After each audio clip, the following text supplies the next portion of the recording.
কেউ যদি টাকা পরিশোধ করার নিয়ত থাকে আল্লাহ পরিশোধের ব্যবস্থা করে দেয়। এই ব্যাপারে বুখারী শরীফের একটা হাদিস শুনেন, 2291 নাম্বার হাদিস,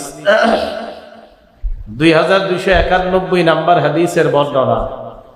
এই হাদিসের মধ্যে রাসূল আকরাম সাল্লাল্লাহু আলাইহি সাল্লাম বনি ইসরাইলের এক ব্যক্তির ঘটনা শোনাইছে। বুখারী শরীফ কারো ঘরে থাকলে আপনারা দেখে নিবেন, অনেকগুলো হাদিস আছে। 2387, 2306, 2287, 2289, 2291 সব ঋণের ব্যাপারে। তো নবীজি সাল্লাল্লাহু আলাইহি সাল্লাম সাহাবাদের সামনে বনি ইসরাইলের এক ব্যক্তির ঘটনা উল্লেখ করলেন।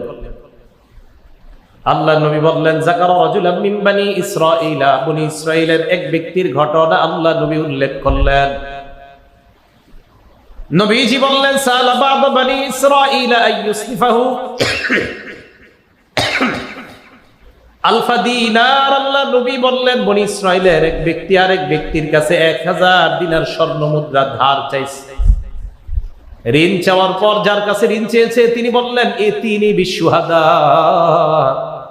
সাক্ষী আনো, উশহিদুহুম, তাদেরকে সাক্ষী রেখে আমি তোমাকে 1000 দিনার স্বর্ণ মুদ্রা দিয়ে দেই। সাক্ষী চাওয়ার পর যিনি ঋণ নিবে তিনি বললেন, কাফা বিল্লাহি শাহিদা, আল্লাহ সাক্ষী হিসাবে যথেষ্ট, আল্লাহকে সাক্ষী রাখলাম।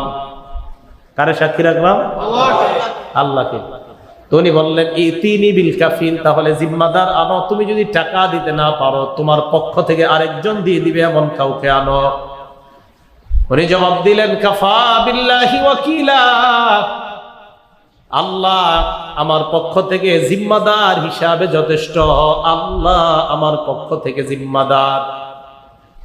সাক্ষীও আনতে পারে নাই, জিম্মাদার আনতে পারে নাই, সাক্ষী বানাইলেন আল্লাহকে, কাফিল বানাইলেন আল্লাহকে। যিনি ঋণ দিবেন, যাকে ঋণ দিবেন তার দিকে তাকিয়ে বললেন, সাদাকতা, আমার মন বলছে তুমি সত্য বলছো, তুমি সত্য কথা বলছো। ফাদাফাহা ইলাইহি ইলা আজালিম মুসাম্মা, নির্দিষ্ট একটা সময় বেঁধে দিয়ে তাকে 1000 দিনার স্বর্ণ মুদ্রা দিয়ে দেয়। সাক্ষীকে? আল্লাহ। জিম্মাদারকে? আল্লাহ। ঋণ কয় হাজার স্বর্ণ মুদ্রা? 1000 স্বর্ণ মুদ্রা ঋণ দিয়ে দিস। তো দেওয়ার পর ওই ব্যক্তি এবার ঋণ নিয়ে যখন চলে গেলেন, ফাখরাজা ফিল বাহরি, সমুদ্রের মধ্যে সফর করলেন।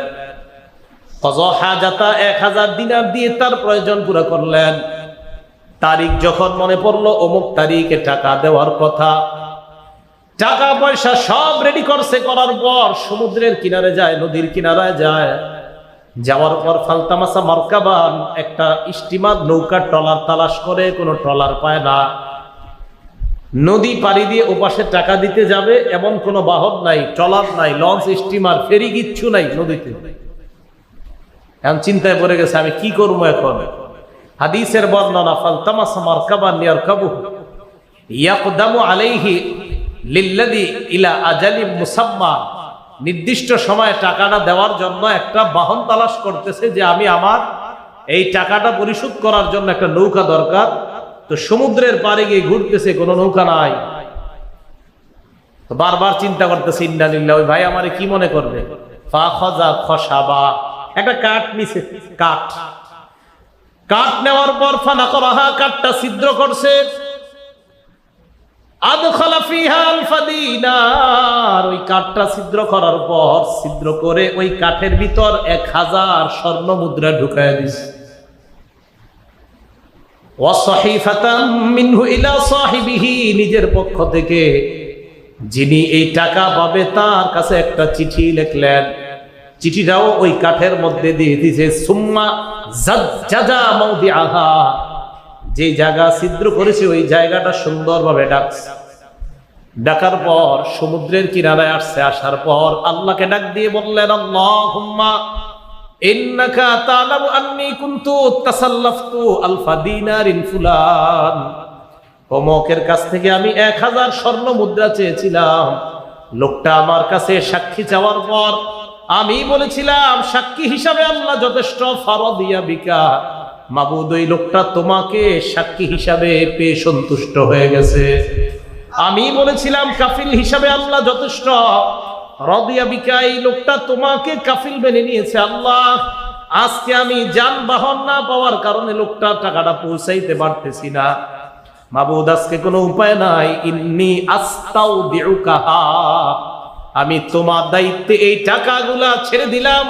রমা ফিল বাহরি, আল্লাহকে বললেন আল্লাহ আমি সমুদ্রের মধ্যে কাঠটা ছেড়ে দিলাম, আমার ওই ভাইয়ের কাছে টাকা তুমি পৌঁছায় দেওয়ার ব্যবস্থা করে দাও। এটা বুখারী শরীফের বর্ণনা। রাসূল আকরাম সাল্লাল্লাহু আলাইহি সাল্লাম বলেন, যিনি টাকা পাবে উনি নদীর পাড়ে গিয়ে ঘুরতেছে, আমার ভাই তো টাকা নিয়ে আসবে আজকে। হ্যাঁ, উনি খালি দূরে দূরে দেখে। সাধারণত আমরা এটাই করতাম যে কি নৌকা টোকা আসে না কেন, তো উনি ওরকম দেখতেছে দূর থেকে, কেউ আসে না। হঠাৎ দেখে নদীর পাড়ে একটা কাঠ ভাসতেছে, মনে পড়ছে বিবি রান্নার কাজে তো কাঠটা লাগবে। হাদিসে আসছে ফাআখাযা তিলকাল খাশাবা হাতাবা, উনি ওই কাঠটা নিছে বিবি যেন রান্না করতে পারে এই নিয়তে কাঠটা উঠাইছে। হাদিসে আসছে যে হাতাবা, হাতাবা মানে জ্বালানি কাঠ, যেটা জ্বালানোর জন্য উনি নিয়ে গেছে। বাড়িতে নিছে, তো নেওয়ার পর ভালো করে তাকায় দেখে এটা একটু অন্যরকম, ওই যে একটা ছিদ্রর জায়গাটা একটু কিছু মারা। তো দুইজনে মিলে এটা কাটতেছে, আস্তে আস্তে কাটতে কাটতে হঠাৎ দেখে কি জানি একটা দেখা যাইতেছে। ভালো করে কাটার পর তাকায় দেখে সুন্দর একটা কিসের মধ্যে যেন পেঁচানো কি দেখা যায়। ওই জিনিসটা খোলার পর তাকায় দেখে ওইটার মধ্যে 1000 দিনার স্বর্ণ মুদ্রা দেখা যায়, সাথে একটা চিঠি। চিঠিটা খুলছে, খোলার পর চিঠির মধ্যে বিস্তারিত সব লেখা। ভাই আমি তো আসতে পারি নাই, নৌকা পাই নাই, ট্রলার পাই নাই, আগে আগে পাঠায়া দিলাম। তো ওই লোক আবার পেরেশানিতে, আরে কাঠটা গেল কিনা। উনি আবার প্রস্তুতি নিয়ে আরো 1000 স্বর্ণ মুদ্রা নিয়ে নৌকা পাইছে, ওই নৌকা নিয়ে এই পারে আসছে, আরো 1000 নিয়ে আসছে। তো এই ভাইয়ের কাছে আসছে, আসার পর বলতেছে ভাই আমি তো আপনার সময় মতো আসতে পারি নাই। আচ্ছা আচ্ছা একটু দাঁড়ান, আপনি কি সময় মতো আসতে পারেন নাই বুঝছি, আপনি কি কোনো কাঠ টাট পাঠাইছেন নাকি আমার কাছে? পরেরটা বলেন, কাঠ পাঠা, হ্যাঁ কাঠ তো পাঠাইছে। কাঠের ভিতরে 1000 দিনার স্বর্ণ মুদ্রা দিছি, সাথে একটা চিঠিও দিছি। আমি যেদিন আপনি আসার কথা ওদিন আমি সমুদ্রের পারে গেলাম, নদীর পারে গেলাম, আমি বারবার তাকায় আছি আপনি আসবেন, আপনাকে না দেখে জ্বালানি কাঠ হিসাবে এই কাঠটা নিয়েছি সমুদ্র থেকে এনে কাটলাম। কাটার পর দেখি আপনার দেওয়া 1000 দিনার স্বর্ণ মুদ্রা আল্লাহ আমার কাছে দিয়েছে। বুঝাইতে চাইলাম, ঋণ যদি কেউ আদায় করতে চায় আল্লাহ ব্যবস্থা করে দেবে।